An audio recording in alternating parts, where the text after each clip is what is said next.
देखिए इंटरेस्टिंग चीज़ क्या है, 3 दिन पहले खबर चलती है कि जी खामनेई साहब ने डिक्टेट इशू किया है कि एनरिच्ड यूरेनियम ईरान से बाहर नहीं जाएगा। जी हाँ। ये वाहिद खबर है जिसकी आईआरजी से रिलेटेड न्यूज़ आउटलेट से फिर डिनायल आया कि उन्होंने कोई ऐसा हुक्म जारी नहीं किया, वरना वो डिनायल ना करते, उसमें इतना क्या मसला था। लेकिन बाकायदा डिनायल इशू किया गया कि ये चीज़ें जो है ख़राब ना हो, क्योंकि हमने खबर रिकॉर्ड भी दी थी कि ईरान से पहले ही शुरू में इस जंग के दिनों में ये इंडिया दे दिया था पाकिस्तान को भी कि हम इनरिच्ड यूरेनियम मूव कर सकते हैं अगर जब बातचीत होगी। हम अमेरिका को नहीं देंगे किसी कीमत पे, लेकिन वो पाकिस्तान में भी आके डाइल्यूट हो सकता है, रशिया भी जा सकता है, वो भी। फिर आप डिप्लोमेटिक जब चीजें चल रही हो तो आप उसमें देखते हैं ऑप्टिक्स क्या है।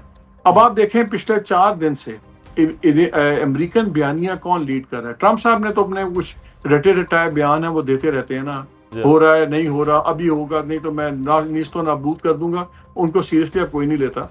But having said that, Marco Rubio आज भी आपने अभी उनकी खबर आपने उनको कोट किया, पिछले 48 घंटे में 2 दफा बड़े बयान मार्को रूबियो से आए। उससे एक दिन पहले जेडी वैंस ने कहा। ये 2 लोग कौन से हैं? ये वो लोग हैं जो दोनों, जेडी वैंस तो ओपनली जंग के खिलाफ थे और डिक्लेयर्ड उनका स्टांस था।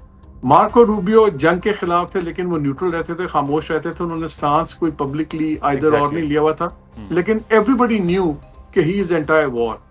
हेक्सेट था एक बदबूदार आदमी जो सेक्रेटरी डिफेंस है, जो बिल्कुल इनका बगल बच्चा है, इज लाइक अ लैपटॉप है इजरायलीज का। वो आप देखें कि पिछले 3 दिन से कहाँ है, उसको फ्रंट पे नहीं लाया जा रहा।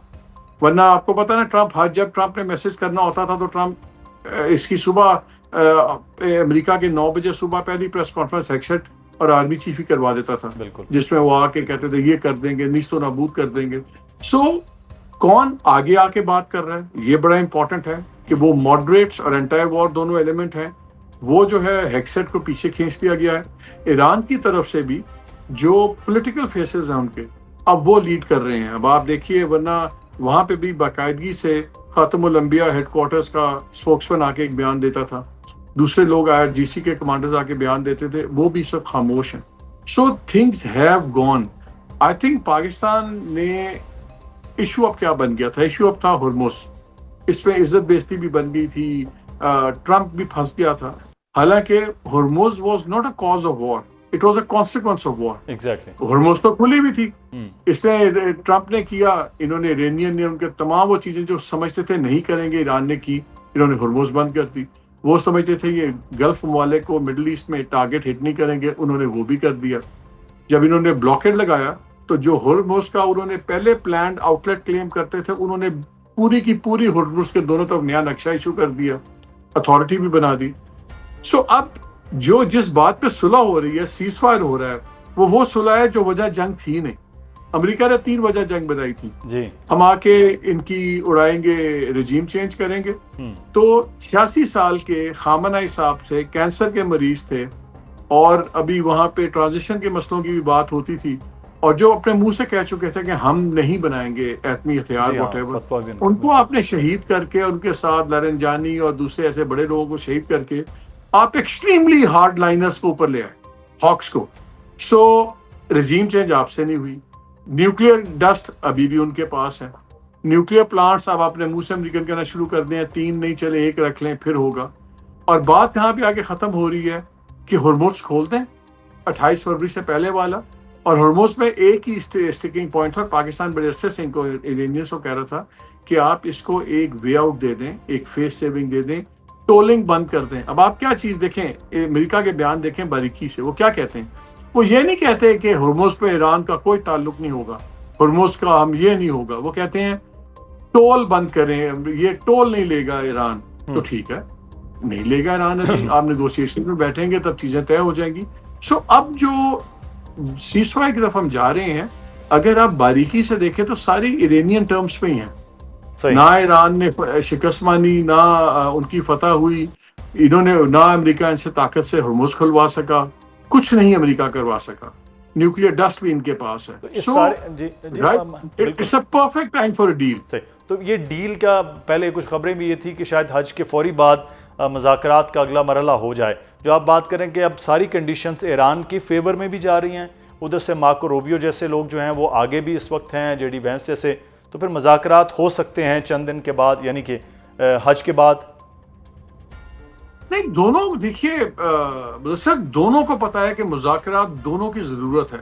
जी हाँ। ईरान को खतरा क्या है? ईरान मुज़ाकरात से नहीं भाग रहा। ईरान कहता है कि यार ये हर 2 साल बाद आके जंग हमारे पे नाफिज कर देते हैं। देखिए, इस जंग की ईरान ने पिछले 30-35 साल तैयारी की है। उसको ये पता है कि 2 साल बाद अमेरिका दोबारा अपने असला लेके चढ़ सकता है इन पे, इसराइल चढ़ सकता है। ईरान इस नौयत की जंग, इतनी बर्दाश्त से इतना सब कुछ 2 साल बाद नहीं लड़ सकता। इसलिए ईरान ये चाहता है कि एक सॉलिड पीस प्रोसेस शुरू हो। तो ये एक सॉलिड सीज फायर की अभी बात हो रही है। मुज़ाकरात तो अभी सारे बाद में होने हैं।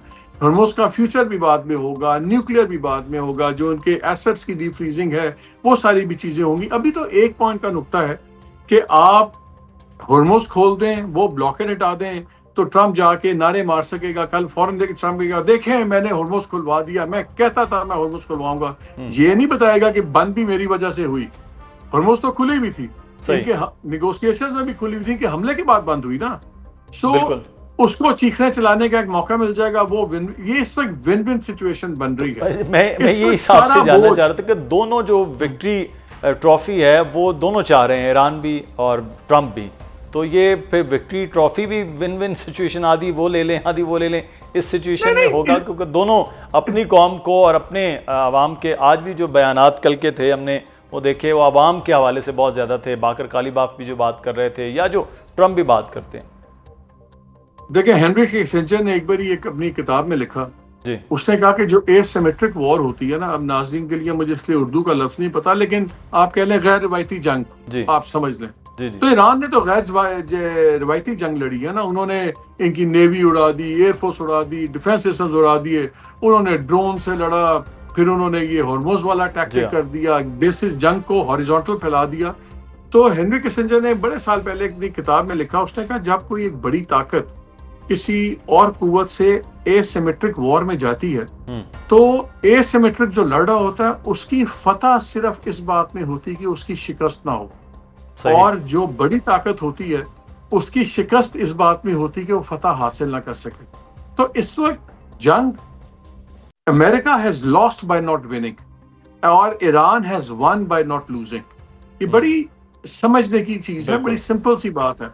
अब सिर्फ नारे मारने ईरान के ये जाके कि मैंने जीत लिया है, मतलब ईरान को उससे फर्क नहीं पड़ता। ईरान को इस वक्त ब्राउनी पॉइंट्स नहीं चाहिए। ईरान एक और जंग का मुतामिल नहीं हो सकता। उसकी इकोनॉमी को उन्होंने तबाह किया, उसकी बिल्डिंग कैपेसिटी को तबाह किया, हजारों लोग शहीद हो गए, इससे मिलियंस पे घर हुए हैं। रियाल आपका 15 लाख, वो जो रियाल का नोट है वो $7 से भी नीचे आ गया हुआ। अभी जब ये सीज़फायर होगा तो आप देखिएगा जो लोग इस वक्त दिसंबर में वहाँ हुए थे ना जलसे जुलूस, लोग महंगाई से तंग थे, बेरोजगारी, जो इकोनॉमिक इश्यूज थे, इन्होंने जंग छेड़ दी, सारे झंडे के गिर्द इकट्ठे हो गए। सब ने कहा कि नहीं, ये इसको दूसरा लीबिया या सीरिया नहीं हम बनने देंगे, अपने अंदर के मामले हम बाद में निपट लेंगे। जब ये सीज़फायर होगा और अमन होगा तो ईरान के अंदर एक और किस्म का क्राइसिस होगा, जो डोमेस्टिक क्राइसिस दिसंबर में हुआ था, जिसको गवर्नमेंट ने बड़ी सख्ती से कुचला था। तो ईरान के लिए क्या चाहिए? पीस की बात हो, हमारे एसेट्स निकले, हमें डी फ्रीजिंग शुरू हो ताकि हम लोगों को कुछ रिलीफ दे सकें। ईरान को भी डेस्परेटली अमन चाहिए, ट्रंप को पॉलिटिकली भी और हर लिहाज से अमन चाहिए।